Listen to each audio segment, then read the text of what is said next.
রহমান, আমি মসজিদ ইমাম সাহেব। আমি এখানে উজু করতেছি, পাশে একটা লোক নিয়ে, তখন একটা লোক এসে বললো যে এখানে ইমাম সাহেবকে। আমি বললাম আমি। পরে চেয়ারম্যান সাহেব ডাকতেছে, পরে চেয়ারম্যান সাহেবের কাছে গেলাম। চেয়ারম্যানের নাম কি? চেয়ারম্যান নাম হলো হারুন রশিদ সেলিম। পরে উনি চেয়ারম্যান সাহেব আমাকে বললো যে আজ থেকে তুমি মাইকে আজান দিবা না, মুখে আজান দিবা, তুমি ডিডি সাহেবকে এখনই জানাই দেবে আসলে আজান মাইকে না হয়। এরপরে আমি আমার মসজিদে যে মালিক তাকে আমি জানাইছি, এরপরে বন্ধ। তারপরে কি হয়েছে? আমি আমার কমিটিতে জানাইলাম, জানানোর পরে ওনারা আসলো, উনি চলে গেলো। এরপরেই ওনারা আবার আসে, ওনারা আসছে, পরে ঝগড়া হচ্ছে। আমরা অনেক বসাচ্ছিলাম, চেয়ারম্যান আসলো, এদিকে তাকাই। চেয়ারম্যান এসে বললো যে এদিকে মোটরসাইকেল নিয়ে থামায় ওই ইমাম সাহেবের বললো যে আমরা এরপরের থেকে মাইকে কোনো আজান দিবেন না। কারণটা কি? কারণটা হইলো আজান বড় মসজিদে হবো, এই আজান চলবো না, এই মসজিদে আজান চলবো না। নতুন হয়েছে মসজিদ, পঞ্জাগানা মসজিদ, এখানে জামাত হয়, এখানে উনি আজান দিতে দিব না আজানের বিরুদ্ধে। পরে ওরে জানাইতে বলছে যে আমরা মসজিদ কমিটিতে জানান। পরে ও মসজিদ কমিটির ফোন দিয়ে জানাইছে, জানানোর পরে আমরা আসছি। আসার পরে চেয়ারম্যান দলবল নিয়ে এসে অ্যাটাক করছে, মসজিদে ডেকাডেকি করছে, ইট দিয়ে দেখাইছে, আমাদের হামলা করছে। এতে কেউ আহত হয়েছে কি আপনাদের? আমার চোখের মধ্যে অন্য দাঁড়ায় আসছিলাম, বালু দিয়ে চোখের মধ্যে দিয়েছে। চেয়ারম্যান সাহেব নিজেই মারছে, কয়জন লোক আছে? চেয়ারম্যান নিজেই মারছে, বালু দিয়ে আমার চোখের মধ্যে মারছে। আরো মুসল্লি আসলে উজু করতেছে, তাদের শরীরেও লাগছে। আচ্ছা, এটার কারণটা কি? কারণটা হইলো ও চেয়ারম্যান ওরে বলে ওর কাছ থেকে অনুমতি নিয়ে এই মসজিদ মাদ্রাসা করুন না, ওর কাছ থেকে অনুমতি আমরা নিয়ে নিই। এটা ও অন্যায় করছে, এই মাদ্রাসা মসজিদ করলাম খাই। আর এখানকার হলো সাধারণ সম্পাদক এই মসজিদের। এখানে আসার পরে আমি জানি এখানে আমার চাচারা হলো সভাপতি। এখানে আসার সময় গন্ডগোল হয়েছে, আমার বাবা উপরে ছিল ইসলামী ফাউন্ডেশন, ওনার গায়ে হাত তুলছে। তোলার পরে এখানে মসজিদ ভাঙ্গাভাঙ্গি করছে। ওনারা এনে আজান দিতে দিবে না, বড় মসজিদে আজান দিতে হবে, এনে আজান দেওয়া যাবে না। কেন আজান দেওয়া যাবে না? ওটা বলে ওর অনুমতি লাগবে। উনি হলো পুরা কাফের।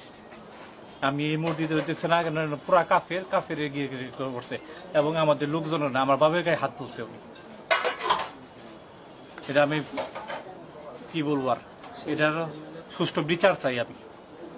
তখন এই যে ওইখানে একটা ক্লাব ঘর তৈরি করে দেয়, তখন ওই সমস্ত পোলাপান এখন সবাই চাকরি করে। যাওয়ার পরে এইটা যখন আমরা এই ক্যাম্পাসটাকে যখন একটা হাফিজি মাদ্রাসা আর এটা করার জন্য গ্রামের সবাইকে আমরা জানাইলাম, একদিন নেই একাধিকবার মসজিদের কথা হয়েছে যে এখানে যেহেতু আমাদের পর্যাপ্ত জায়গা পড়ে রয়েছে, বাজারের মানুষ ফিল্ডের মধ্যে নামাজ পড়ে, তার সাথে বরং এখানে একটা হাফিজি মাদ্রাসার সাথে যদি একটা নামাজ ঘর হয় তাহলে বাজারের মানুষ নামাজ পড়তে পারবে। 2.5 মাসের মধ্যে আমরা এটাকে আমাদের পারিবারিকভাবে কেউ যদি সমাজের যে বলবো না তা না, একেবারে নিম্ন শ্রেণীর 2-4 জন যদি উদ্বোধন করলাম, কেউ 200 টাকা, কেউ 100 টাকা, কেউ 500 টাকা দিছে। আমি আমার ছোট ভাইদের বলছি যে এই গ্রামের যদি কেউ সোয়াব খুলে আমারও দরকার না, সবারই দরকার, কেউ যদি 10 টাকাও দেয় তোরা নিবি, কিন্তু কারোর কাছে কোনো চাওয়া চাই নেই। কেউ যদি ইচ্ছা করে আমি দেওয়ার পরে আমরা এটা যদি উদ্বোধন করলাম, ওই দিন আমি মসজিদে বললাম যে কালকে আমরা উদ্বোধন করবো, আপনারা সবাই দাবান। পরে অনেকেই ছিল, এই যে নৌকা যারা আছে ওরা অনেকেই ছিল, আসলো আমানুল্লাহ কাছে হিসাবে আমরা নামাজ পড়াইলাম। পড়ানোর পর আমি ইমাম সাহেবের ঘোষণা দিয়ে গেলাম, যেহেতু আমাদের একটা মসজিদ আছে, তোরা সবসময় ওই মসজিদে আজান হওয়ার পরে তারপরে তোরা আজান দিবি, ওইটা আজান হয়ে যাবো গা, তারপরে তোরা আজান দিবি। আজান দেওয়ার পরে লোকজন এখানে মোটামুটি কোনো দিন আসর আর মাগরিব ফিল আপ হয়ে যায়, কারণ বাজারের লোকজন থাকে। আর এই মসজিদ এই নামাজ ঘরটা করার কারণে নামাজি যারা কোনোদিনই নামাজ পড়ে নাই, এরকম 25 থেকে 30% লোক নামাজি হয়ে গেছে। আচ্ছা, চেয়ারম্যান তাতে আপনার দুইটা মসজিদ হলো, এখানে বাজার চেয়ারম্যান কেন? এই হঠাৎ করে এই ক্লাবটা আবার জাগ্রত করার জন্য তারা পোলাপানের টিন বাঁধতেছে, হ্যাঁ। তারপরে একদিন হঠাৎ করে ঈদগাহ আছে, তারপরে আমি 2-4 জনের ডাক দিয়ে বললাম তোদেরকে একটু বুঝাও, কারণ ওই জায়গাটা যেহেতু স্কুলের, ক্লাবঘর ভাঙ্গার ক্ষমতা আমার নেই। স্কুলের পরিবেশ ঠিক রাখার জন্য হেডমাস্টার দায়ী, 2 স্কুলের হেডমাস্টার বুঝবে যে তার এখানে এই ক্লাবঘর থাকলে সুবিধা হবে কিনা, এবং যারা এই ক্লাবঘর তৈরি করার জন্য আসছে এরা কেউ ছাত্র না, এরা হলো তার পাশা গুন্ডা, তার সাথে সবসময় থাকে। কার পাশা গুন্ডা? চেয়ারম্যানের, ওর পাশেই থাকে সবসময়। তো পরে যাই হোক, কালকে আমি আইসে ছেড়ে দেখলাম যে আবার করতেছেন, বললাম যে তোমরা করো, আমার কোনো আপত্তি নেই, তবে ওই ঘরের পানি আর এই ওয়ালের উপরে যে তোমরা ওয়াল তুলছো ওয়ালটা প্রায় হবে ওই ঘরের পানি যেন কবরের উপরে না পড়ে। এটা একটা সেন্সিটিভ বিষয়। আমার বাবার কবরের উপর আরেকজনের ঘরের পানি পড়বে, এটা ক্লাবের ঘর। আর ক্লাব কোনোদিনই মসজিদের সমসাময়িক হতে পারে না। ক্লাব হলো দুনিয়ার সবচেয়ে নিকৃষ্ট জায়গা, সবচেয়ে উচ্চতর জায়গা হলো মসজিদ। ওইটাকে এস্টাবলিশ করার জন্য সে ওইটা করে লাগছে।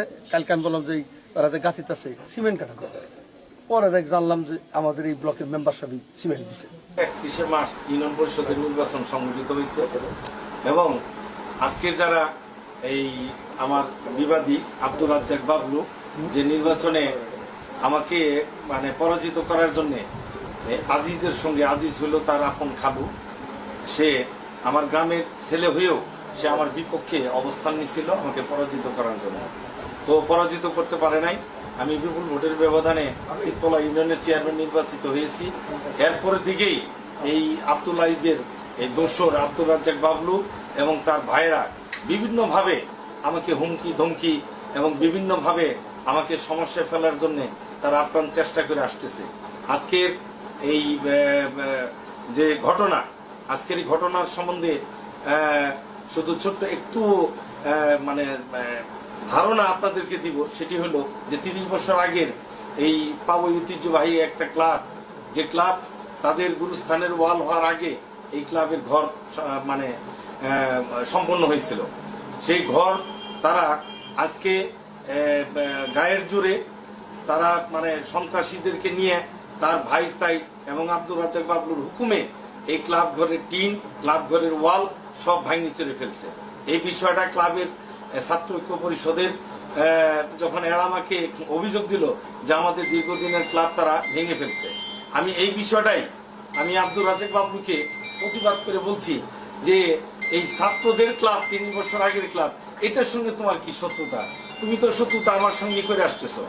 তো এরা এটাকে তাড়াতাড়ি সে মোবাইলটা কেটে দিচ্ছে, কেটে দিয়ে তারা সংগঠিত হয়েছে, লাঠি সোটা এবং রামদা ফালা নিয়ে তারা রেডি ছিল। এটা আমি জানি না। আমি ছিলাম আমার ফিশারিতে, আমার ফিশারি থেকে আমি যখন বাজারের ভিতর দিয়ে আসতেছি তার অতর্কিতে আমার উপরে হামলা চালাইছে, আমার উপরে হামলা চালাইছে এবং হামলা চালায় তারা একটা শাবলের আমাকে মানে মৃত্যু নিশ্চিত করার জন্য শাবল দিয়ে একটা পার মারছিল। শাবলটা আমি ধরছি, সেই শাবলটা যায় আমার হাতের এক জায়গায় যায় হাত কেটে গেছে। শাবলটা ধরছি এবং একটা লাঠি দিয়ে বাড়ি দিছিল, সে লাঠিও ধরছি। ইতিমধ্যে গ্রামবাসী 200-300 গ্রামবাসী জমা হওয়ার পরে তারা দৌড়ায় মসজিদের ভিতরে চলে যায়। তারা যে মসজিদ নিয়ে কথা বলছে, সেই মসজিদ সম্বন্ধে আমি এটুকুই বলবো যে পাবই গ্রামে 200 বছর আগের পুরনো একটা মসজিদ আছে এবং দীর্ঘদিনের এই সমাজের সম্প্রীতি আছে। এই সম্প্রীতি মসজিদকে মানে এই সম্প্রীতি নষ্ট করে তারা নিজেদের অর্থায়নে তারা এখানে পাবই বাজারে একটা মসজিদ করছে। এই মসজিদ নিয়ে আমাদের কোনো সে নেই, আমাদের কোনো কিছু নাই। মসজিদ নিয়ে আমাদের কোনো ধরনের জিজ্ঞাসা নাই, কারণ যে মসজিদ আছে সেই মসজিদের কমিটিও আমরা না। আমার পরিবারের কেউ, আমরা 4 ভাই 3 ভাই থাকি হলো ঢাকা, আমি একাই তিনতলার চেয়ারম্যান হিসেবে এলাকায় থাকি। আমি এক এক সময় এক এক জায়গায় আমি নামাজ পড়ি, অতএব আমার মসজিদেও আমি নামাজ পড়তে পারি না। আর ওই মসজিদের সভাপতি আমরা না, আমরা কোন সদস্যও না। অতএব মসজিদ নিয়ে আমাদের কোনো আজকের ঘটনা নাই, আজকের ঘটনা কি? আজকের ঘটনা তো আমি যে কথাটা বললাম একটু আগে, মসজিদের ইমাম সাহেব যে একটা অভিযোগ করলো সেটা হলো যে আপনি ইমাম সাহেবকে বলছেন যে আজকে থেকে না, এগুলো সব ভুয়া। তারা এই বানোয়াট মিথ্যা কথা বলছে। কারণ ওই ইমামকে আমার বলার মানে দরকারটা কি? কারণ ইমামকে বলার আগে তো এই আমাদের ওই মসজিদের যে কমিটি আছে, সভাপতি আছে, সে না ডাকবে, আমি ডাকবো কেন? আমার তো ডাকার কোনো এখানে কোনো কারণ নাই। মসজিদ নিয়ে কোনো ঘটনাই নেই। আপনারা প্রত্যক্ষদর্শী, আপনারা যাই দেখেন যে 30 বছর আগের ক্লাব, টিনের চাল ভেঙে ফেলছে, ওয়ালের ইট ভেঙে ফেলছে, এগুলো সব ভেঙে ফেলছে। আপনার তো সরজমিনে যাই দেখে তারপরে সঠিক বস্তুনিষ্ঠ যে এই মানে এই সংবাদ, সেই সংবাদ আপনারা পরিবেশন করবেন এবং আপনাদের এই সংবাদের মাধ্যমে আপনাদের কাছে দাবি হলো যে এরা যে এলাকায় একটা মানে অস্থিরতা তৈরি করছে, এলাকায় একটা মারমুখী অবস্থা তৈরি করছে এবং সেই পাথালিয়া থেকে বিভিন্ন জায়গা থেকে লোকজন নিয়ে এসে আমাদের এলাকাবাসীকে নাস্তানুদ করতেছে। এমনকি আজকে আমার চেয়ারম্যানের সামনেও তারা হামলা চালাইছে। এটা নির্বাচনে হেরে যায় তারপরের দিন থেকেই তারা এই কাজগুলা করতেছে। আপনাদের মাধ্যমে এটার সুষ্ঠু বিচার আমি দাবি করি।